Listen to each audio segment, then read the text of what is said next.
Hi everyone, welcome to my channel. My name is Rebecca. If you're new here, hi, how you doing? I'm a lot. And so I figured I like to talk. I like to talk a lot. It's very annoying, but the best thing to do is just make a YouTube channel so I can just talk to myself constantly. By the way, do you like my shirt? How are you really? I always said this is the epitome of my personality. Okay, you had a good week, but like, how are you really? Tell me about deep stuff. Like, how's your mental health? Speaking of mental health, it's September and I just felt a really strong conviction to talk about depression and anxiety. Honestly, I feel like whether you're Christian, whether you believe in God, whether you believe in nothing, spirituality, everyone goes through this. Well, a lot of people go through this. I speak about this a lot on my social media and I get so many questions. And so I figured just to make a video answering all of that. This video, I don't know how long it's gonna be. I didn't really prepare like a script or whatever to like talk about. I'm just gonna be real and talk about my experience with depression, my triggers, like I said, my triggers, medication, Christianity, faith, all of that. So go grab yourself some tea or something. It's about to get real. I'm gonna be talking about real stuff. Okay, this intro is literally 3 minutes long, so I'm just gonna get into it. Last year, around November, I had a really big panic attack. And I had a panic attack because I wanted to end my life. And ooh, that was a little heavy. Oh my gosh. Okay. I was just going through a lot. I was at a job that was just eating me away. Like, I was miserable, but forcing myself because I needed to take care of myself. I needed the money, and my mom had recently moved out of the country to go back to Congo. So it was just a lot going on at the same time. So I just cracked. That day, basically what happened was I took a day off from work, and then I had received an email from my supervisor just saying like, hey, tomorrow when you come in, we're gonna have to sit down and talk about your attendance or whatever, even though I took a personal day that I was entitled to anyways. And when I read that email, I cracked. I was like, what the heck? Like, everything just kind of just like, and I was helping my brother with some things, so that's why I had to take a personal day. So it was just like, I'm trying to help this person, but I can't because it was just a lot. And I got so overwhelmed that I'm like, where I was at the time was with my brother, helping him with car stuff. I just took my keys and went to the movie theaters because if you know me, you know that I love going to the movies alone. I love the cinema. I love going to Cineplex. So that's just like my safe place. And so I took my car and I just left. And I went to the Cineplex that was close to me. And I was in the parking lot getting ready to leave to go watch a movie. Because that's a way for me to calm down, just like watching movies alone. And I just started panicking. Like, I was panicking. I couldn't, like, I remember being in the parking lot and wanting to drive my car at the Cineplex, wanting to literally like wanting to drive my car fast at the walls of the Cineplex and just end it there and just not to be overwhelmed anymore. And I wanted to end it. I wanted to end my life right there. I couldn't get out of the car and I just felt so overwhelmed and so sad and alone. And so I sat there and I got so scared because I got scared of myself. I don't know if that makes sense. Like, I got really scared of myself because I was literally going to do it. Like, I I was just so overwhelmed, and I feel like it wasn't me thinking anymore, and I was just so much going on in my thoughts that I just wanted it to stop. And so I started freaking out and having a panic attack because I was just scared of myself and my thoughts and just everything that was going on, that I didn't know what to do. So I called the cops on myself. I called the police on myself because that was the only thing I could do at the time. I couldn't really, like, I didn't have time to go into my contacts, put my passcode, go into my contacts, call people. Like, I just took my phone and, like, you know how you can just call 911. You don't have to go through the passcode and everything, because that's all I could do. I was shaking, I was breathing heavy, and so I called the cops, and they connected me to the ambulance, and they sent a cop over where I was. And so I was just alone that whole time, and they couldn't, that day was like a snow day here in Canada, so it was snowing like crazy. So they were like, actually, we don't have any more ambulances today because they're all being used. So I was like, great, I'm just about to die and it's fine. So anyways, a police officer came and found me in my car, and they couldn't get an ambulance to come get me. So the police officer took my phone and literally, like, called one of my friends in my contacts and was speaking to her to come in, if she can come and get me and bring me to the hospital. And so my friend, who, God bless your soul, Catherine, she took me. I was in my car. I couldn't talk. All I was doing was just bawling. Like, I was just bawling my eyes out. I couldn't talk. I couldn't say a full sentence. I was just crying and, like, shaking for a long time. Like, ever since I was in the car till my friend came, it was like, I think like 45 minutes, and I couldn't talk. I couldn't do anything else but sit and cry and shake. Poor officer. The poor guy, I traumatized him. Yeah, he couldn't get a sentence out of me. Like, so she came and got me, my friend came and got me, and she brought me to the hospital. Long story short, like, they saw me at the hospital. I saw a couple doctors. My boyfriend, who's now my fiance, that's another video. Yeah, he came and was there in the hospital with me. At that point where I got registered and everything and saw a doctor, like, I still wasn't able to talk. I was just crying the whole time. Like, when I look back, I remember just seeing everything going on around me and me not able to respond to any of it. Like, I remember people talking and stuff, but it was just, I couldn't communicate. I couldn't talk. It was weird. And finally, after that, after like a couple hours and people just comforting me, I was able to, like, say a few words and a few sentences, like yes, no, I don't know. And the doctor saw me, and then another doctor saw me, and then another doctor saw me, and basically just asking me questions about my life, about my triggers, about things that could have escalated this issue. And then at the end of the day, they released me because, but first, before releasing me, they asked me, like, do you feel like you're a threat to yourself, like, right now? And a lot of time had passed by, and I was so comforted by my friends. And so I said, yeah, I don't think I'm a threat to myself anymore because of the people around me, because I was surrounded by people. And so they let me go, and they connected me to a psychiatrist. Medication now is going to be the second part of this video, but I just wanted you to get a context of what happened to me. The big, like, thing that happened to me, like, I had been dealing with, like, sadness before, but I would never really say that it was depression.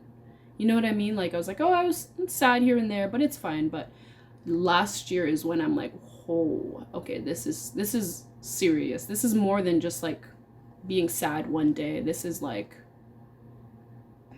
sis, there's something that ain't right. So now going into medication.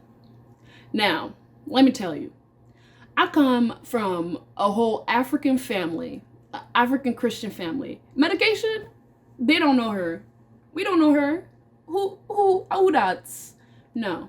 See, African parents don't do medication, honey, especially when it comes to mental health. We don't know her.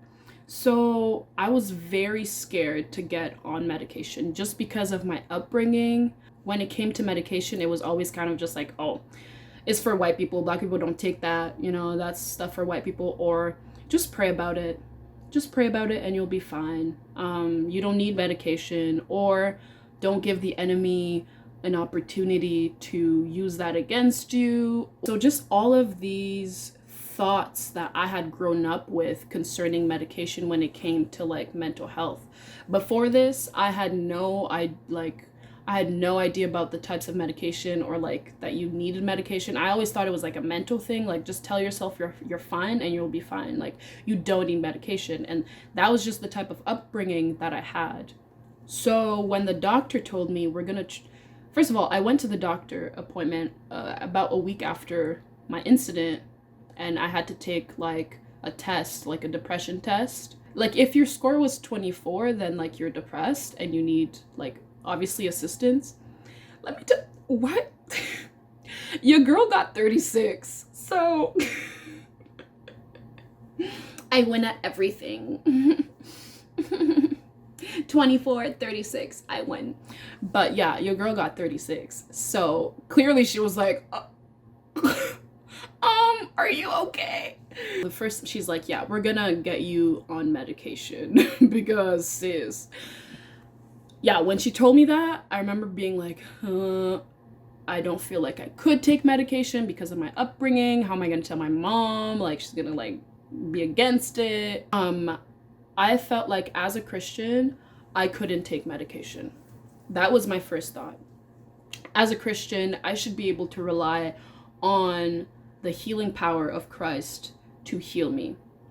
And don't get me wrong or twist my words. God is literally able to do anything and everything. There is nothing impossible for God. He is able to remove your depression, your anxiety. He's completely able to do that. Don't get me twisted. However, one thing that I've learned over time and experienced over time and in my process with this is that who do you think gave the doctors the intelligence to come up with this medication? Who do you think gave them that intelligence? Do you think they were just born? Like, let's bring it back to the doctors that came up with this medication. Is God not sovereign? Is God not sovereign over intelligence? So God and medication are not two separate things. The sovereignty of God doesn't stop at medication. The sovereignty of God includes medication. God is sovereign over that. He is sovereign over intelligence. He is sovereign over medication. So I really had to understand that this is just a way where God is working. This is a vessel that God is working through to help you. Because as much as some people want to think it's like a mental thing, like just tell yourself you're okay. No, it's a chemical thing as well. Some brains don't get enough serotonin. And if you don't get enough serotonin, you are more prone to be sad and to go into depression. So your brain literally needs serotonin. And that's what these antidepressants are giving your brain. More serotonin so you don't go into that dark pit. So I really had to understand that. Like, God is sovereign over medicine. Don't think medicine is here and Jesus is here. Because now when you think like that, you think that God isn't sovereign. You think that God didn't invent medication. You think that God is apart from that. Is he not the all-knowing God? Is he not almighty? So he's mighty over that. And so I really had to understand that and when I understood that, it freed me from shame. It freed me from, I'm a Christian, I shouldn't be going through this, or I'm a Christian, what does it mean if I take medication? You know what I mean? It freed me from those shackles, and the enemy uses that so much to keep you from getting the proper help that you need. The enemy literally uses that to keep you in chains. Trust me, I experienced it myself. It took me a minute to be okay to take medication. And I had to pray for myself about it. If you disagree with that, that's fine. But with me, I prayed to God about it. I'm like, Lord, please speak to me about this. Reveal to me what your will is for me concerning this. So I took the time to pray for myself and to see what God's will was with this. And I felt okay taking the medication. I felt like that was a way that God is healing me. That was a way, like, God used it to help me. And that was just a way of his sovereignty. When I had the clarity that as Christians, taking medication for your mental health is not going against God. You have to take the time to pray when it comes to this. You have to take the time to ask God what his will is concerning your situation. Because there's a lot of situations where God is just like, I can heal you from this, and he does. But there's also situations where he heals you through medication. So you have to take the time to ask God, what is he going to do concerning your own situation? This was my situation. He used medication to help. It was one of the ways he helped. It wasn't the entire way, but it was one of the ways he helped. So if you're a Christian and you're watching this and you're just like so confused, like you feel guilty, like, does this mean like I don't want God to think that I don't have faith in him? I want to tell you that God is sovereign. He's above everything. And he will literally use anything to help you. Like, his word says that if we don't worship him, he's going to make the rocks start praising him so they can worship him. If God can use the rocks, don't you think he can use medicine to help you? So I just want you to know that God is not apart from medicine. Medicine and God are not apart. God is sovereign over every single thing. And if he wants to use medicine to help you, then he's going to do that. But you have to take the time to pray and ask what his will is in your situation. Okay? So let's talk about medication. There's so much out there. Oh my gosh. I'm just starting to figure it all out for myself. So they gave me Cipralex for depression, and then they gave me something else for anxiety attacks, because I would get those. So basically, if I were to get an anxiety attack, I would take the anxiety attack medication. And basically that bottle was just like, whenever I needed to take it, I could. It wasn't like take 2 a day or whatever. It's like take when needed. And then I had the other bottle, which was for depression, and it was Cipralex. So they started me off with Cipralex, a dose of 10 milligram. So 10 is the lowest that you can start. Okay, so they start you at 10. Let me actually bring the bottle so you can see. It's nothing special, but just so you can see. They got me on Cipralex when I first started, and they started me at number 10. You start at 10, and then you have to wait, like, because it takes a while for you to get like used to the medication. See, I thought, okay, cool, I'm taking it one day, my mood's gonna change. Nope, still felt like trash. I still felt like trash. So it took me like a while, and I wasn't really feeling anything like different after like months. I still felt the same. So I told my doctor, and we had like monthly check-ins. So I wasn't really seeing a difference with the 10%, the 10 milligrams. So they upped it to 15. And they upped it to 15. I had to wait again for a little bit for it to kick into my body, like 3 weeks, 4 weeks. And I didn't really feel much again. So I was like, okay, am I supposed to feel something? Like, what are you supposed to feel? Because I was just like, what the heck? Am I supposed to just feel happy? Am I just supposed to feel good? Like, I didn't know what I was expected to feel. So I had to ask her, like, what are you expected to feel? Because I didn't feel anything different. We upped me to 20. And I don't want you guys to think that this was just like so quick, like every week it wasn't working. Like this was like in the span of like 4 months or like 5 months. Um, yeah, like there wasn't a difference. So she's like, okay, let's up the dose and see how you react to it. So basically I went from 10 to 20. And when I got to 20, I started to see a little bit of a difference. And the way that I saw the difference was that my moods, I felt more balanced. I didn't necessarily feel like a high or like, oh, I'm happy go lucky, blah blah blah. I felt more balanced. I feel like my moods were more balanced in the sense that I wasn't just like up and then down the next minute. Like I was just like, if I'm really up, cool, I'll just be like normal. But I won't go from like this to like this in a second like I did before. So the 20 Cipralex for me balanced my moods. And I was like, this was my first time dealing with this. So basically, I was like, I don't want a medication to make me feel just so happy all the time because I didn't want to become dependent on it.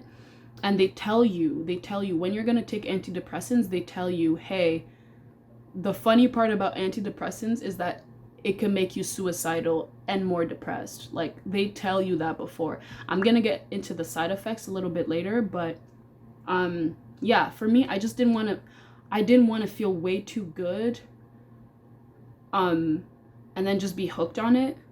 So I'm glad that my body reacted in the way that like my mood is just balanced now. Like it's just balanced. And so now let's talk about side effects of Cipralex. So when I started taking this, I don't know why I feel the need to show you how it looks like, but we're opened here. So we're gonna do that. So it's just a little pill like that. And it comes, I don't know why I'm zooming in like that. Basically, it comes like that, but there's like a little cut in the middle. These are 20s. So if I were to like break it and just take a little bit of a half, it would be a 10. But it comes like this. They can break it for you, but...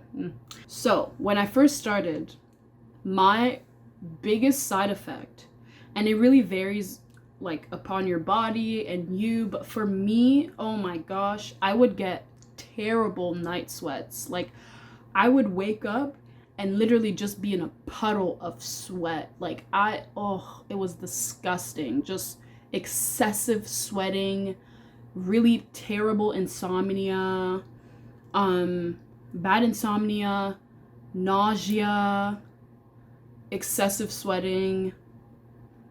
What else did I have? I also had like minor headaches. But the biggest one that was just so annoying was the excessive sweating for me. Like it was the excessive sweating for me. Yeah, just like sweating like a pig. It was disgusting. But then eventually, or like after like 2 months, it stopped because I guess I had become kind of like used to it. But the excessive sweating sucked. But yeah, that's just a list of things to expect when you go or if you go on medication, that there's going to be side effects. And the thing is about antidepressants or anxiety medication is that one of the side effects can be drowsiness. So you're just like kind of like disoriented and a little bit like sleepy. And so my doctor had recommended me either to take, like if I'm going to be driving to work in the morning, to just take it at nighttime so it can also help you sleep. So I would take it, I think I took it in the morning because I didn't listen, but now I take it at night, but just so it doesn't affect me in the morning. So yeah, you can decide whether to take it in the morning or at nighttime depending on your schedule or how you react to it.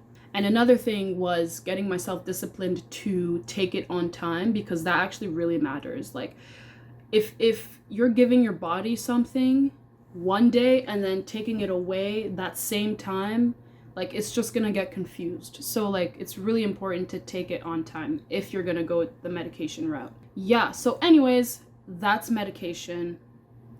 That was last year. Now fast forward to this year.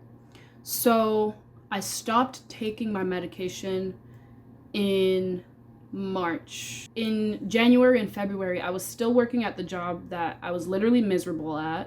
It was so toxic. Like, yeah, good people, but toxic. February 28th, I decided to quit. Sis, I bounced. I said, peace. It's been good. Y'all ain't about to have me here even more depressed. The first week of March, my mom was scheduled to come here and visit me. So I was just so happy. I was doing great. She came here. She was stuck here because of COVID. She was stuck here for 4 months. So it was like a blessing for me. She cooked, she cleaned. I was babied. Life was great. I was feeling so close to God. My relationship with God was like thriving. And I just felt so great. So I got off my medication.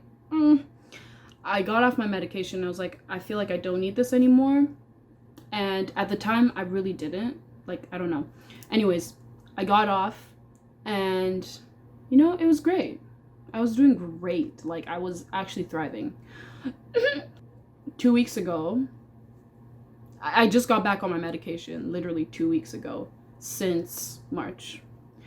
My mom left. She went to Congo. She went back to Congo. I started a new job that I love. But I was like, everything was going okay. Like, obviously I was sad that my mom left, but like in terms of like finances, Serb came in clutch. But in terms of like finances, job wise, my relationship, like I got engaged. My job is like, I love my job. Like compared to my previous job, like I love my job. It's actually in my field. Like I'm video editing and I'm actually getting paid for it, like proper paid. I love my team. I'm literally like video editing for a church. It's just like the best of both worlds. Like I love my job. So everything was just perfect. Like it was good. I got engaged, love my job, getting paid, getting money, financially I'm okay. I got my apartment. So things were good. Started planning my wedding. And I don't know where I just really just like hit me. And I was like, what the heck? And my fiance was like, hey, I think you should get back on your medication, because he could recognize that it wasn't me. Like if I wasn't being myself, like he knew that, and he was like, hey, I think you should get back on it just so it regulates your mood. And it was hard because I was so happy. I was like, oh my gosh, I got off my meds, I'm okay, I'm fixed, blah blah blah. But yeah, so I got back on them. And I remember I told you guys I was on 20s before I quit. So I'm like, okay, let me just take the 20s back. My body should recognize it. No. Literally, I took the whole pill. Let me show you. I took the whole pill, and the next day, oh my gosh, I had the biggest headache. I was nauseous. Like the whole day I was nauseous, big headache. I felt weak. You know when you just feel weak and your bones feel weak? I didn't have COVID, but I just felt nauseous. I felt weak. Had a big headache, and it was because I just took the full 20 dose, because my body was just so used to it not being there. Like I got used to not taking my meds, that when I went back and I went like the 20 instead of starting at 10, my body wasn't used to it. So I started on like just like breaking it in half. So let me show you. I hope YouTube doesn't ban this or whatever, but we're being real. Okay, we're being real here. We're real. So now I just like break it instead of having the full tablet. You can like break it in half. Remember how, oh, okay. Remember how I told y'all that you can have like the full thing, or you, okay, you know, it just doesn't want to work. It just doesn't want to be shown on camera. But basically, I now take half of this. So I break it in half and take this. So this is 20. And if I'm breaking it in half, then this is a 10. So after the full day that I took the full 20, I felt disgusting. And I felt like a plastic bag rolling through the wind, wanting to start again. I went back to starting with 10 just so I can get myself back to eventually go to 20. But yeah, I'm on 10 right now because if I take the full 20, the side effects are wild. So I'm just trying to get my body used to the 10s and then eventually go up. Yeah, that's what's up. That's kind of been like the process of everything. Where I ended is I'm back on my meds. In terms of my faith, in terms of Christianity and God, still love Jesus, still love God. God has done way too much in my life for me to deny him. Like, he has done way too much in my life for me not to live for him. And God has been guiding me through this. He has been, honestly, if I didn't have God going through this process, I don't know how I would do it. That's why I don't know how people that don't believe in, or that don't have a relationship with Christ, go through things like this. I don't understand how you can go through depression, loneliness, suicidal thoughts, anxiety, how you can go through that without a relationship with God. Because for me, my experience with depression has been hopeful. And I know that's an oxymoron because like depression is not fun and it's not a good thing. It's not hopeful. But when I would go through it, like if I would be like yesterday or 2 days ago, I was like done. I was so down and just done. But in the midst of me feeling down, I still had hope that God had me. Like I knew that I was feeling trash, but I was like, you know what, God, I know that you're still for me. I know that you're still good. I know that you still have a purpose for my life. I know that if I'm breathing today, then you still find me useful. And yeah, like it's just my journey with depression has been different because of God, because he's truly been my strength in times where I'm like, I can't do this anymore. And I would feel guilty because I'm like, you know what? I'm supposed to be a Christian. I'm supposed to like have everything figured out, blah, blah, blah. And he would literally tell me, no, you don't. If you had everything figured out, you wouldn't need me. And like I would get to points where I just feel so low. And he would be like, Rebecca, if you didn't get to this point, like I wouldn't be able to help you. I wouldn't be able to show you how much I love you. And so I just feel like God has been using it in my life to just show me his love towards me. And he's just been so nice and so kind to me, in ways that I can't even explain. Like he's just been so loving to me.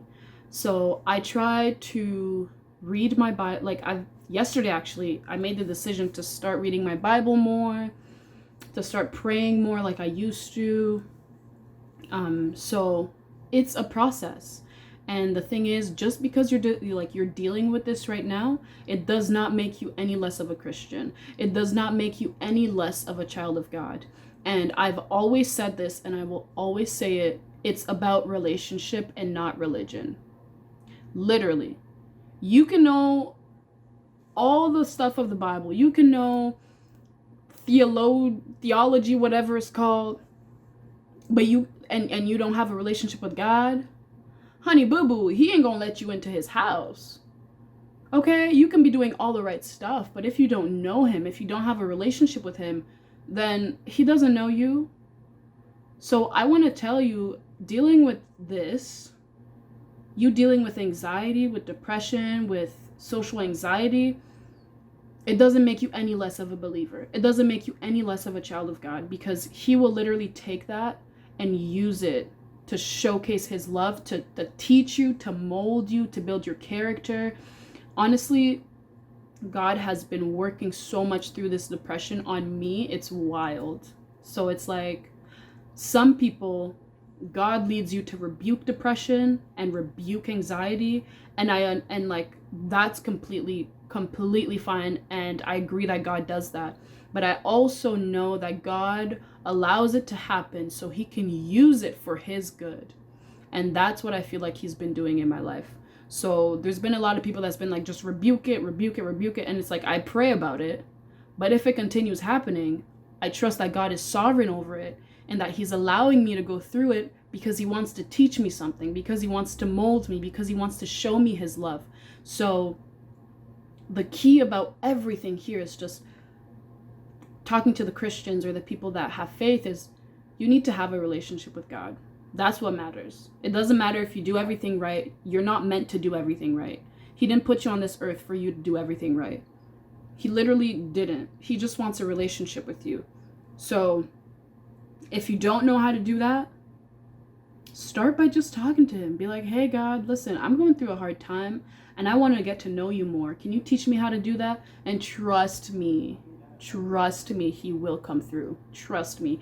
He'll probably use someone, use your friends, your family, videos. Maybe he's using this video. So I'm telling you, give God a try, because that is literally what has helped me through this whole process of dealing with suicidal thoughts, depression, anxiety. Like, God, if I didn't have God through all of this, I would not be here. I could tell you right now, I would not be here. So that has been my secret. Not secret, but that honestly has been my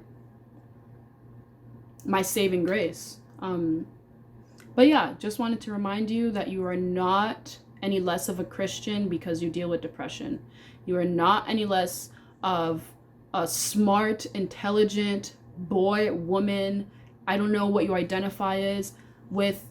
You are not any less because you deal with depression. And we need to talk about it more. And yeah, I know this video was crazy long, but I needed to do it. So thumbs up if you stuck around this whole time. Yeah, honestly, I'm open to talking about anything. Like, I want to talk about real stuff. Like, I'm tired of people literally tiptoeing around certain subjects because it's taboo. I'm tired of Christians not talking about real stuff. Like, people are struggling. And what are we doing? Talking about basic stuff. Yeah, this, if you do the... We don't got time. We ain't got time for that. People are struggling. So, I don't know about you, but I'm going to start talking about real stuff. I want to talk about sexual lust in a Christian relationship. I want to talk about temptation. I want to talk about sex. I want to talk about, mental health. I want to talk about depression, anxiety, just all of the real stuff. So if you have any suggestions or what you want to hear, let me know. Reach out to me. My Instagram is going to be on the screen. Ways to contact me. I really hope this helped someone out there. I know it was super long, but I just needed to talk about it, talk about my experiences and everything. If you have more questions, let me know, and I will just end the video here before I start babbling, because that happens. Okay, bye.